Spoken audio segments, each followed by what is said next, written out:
HILT పాలసీతో కాంగ్రెస్ ప్రభుత్వం భారీ కుంభకోణానికి పాల్పడుతోందని ఆరోపించారు బీజేపీ స్టేట్ చీఫ్ రామచంద్రరావు. రాష్ట్రంలో కాంగ్రెస్ సర్కార్ అర్బన్ నక్సలైట్లను పోషిస్తోందని మండిపడ్డారు. హస్తం పాలనలో హైదరాబాద్ కాంక్రీట్ జంగల్గా మారిపోయిందన్నారు బీజేపీ ఎంపీ లక్ష్మణ్.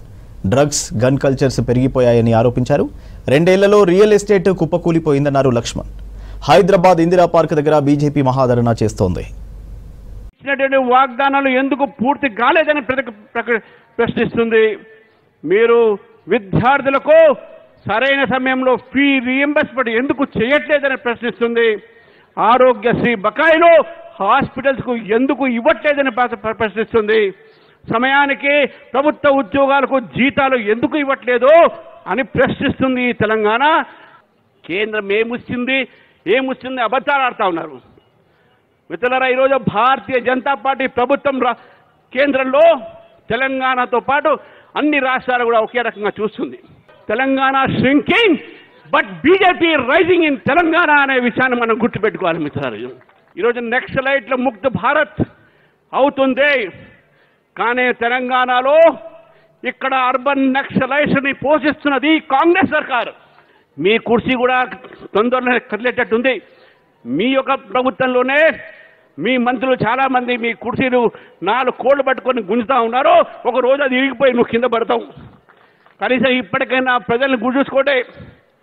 తెలంగాణ విద్యార్థులు, తెలంగాణ మహిళలు, తెలంగాణ యువత మిమ్మల్ని చూస్తూ ఉంది.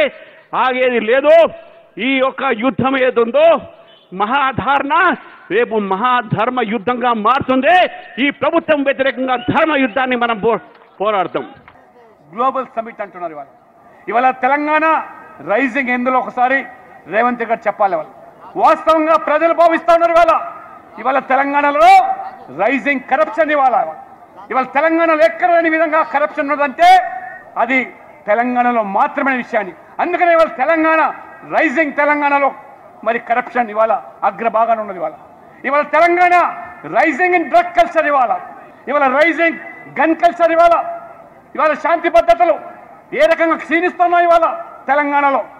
ఇవాళ ల్యాండ్ మాఫియా కల్చరు ఇవాళ ఈ రకంగా మరి తెలంగాణ ఈ రకంగా కూరుకుపోతా ఉంటే ఇది రైజింగ్ తెలంగాణ కాదు, ఇది సింకింగ్ తెలంగాణగా ఇవాళ. కాబట్టి ఇవాళ మరి తెలంగాణలో పెట్టుబడులు పెట్టేదానికి ఈజ్ ఆన్ డూయింగ్ బిజినెస్ కోసం ఇవాళ మరి ఏ పరిస్థితులు ఉన్నాయో ప్రజలు ఇవాళ చర్చించుకుంటా ఉన్నారు. ఇవాళ 2 సంవత్సరాలుగా రియల్ ఎస్టేట్ మొత్తం కూడా కుప్పకూలిపోయింది. ఇవాళ రకమైనటువంటి మరి పేర్లతోని మరి ఈ రకం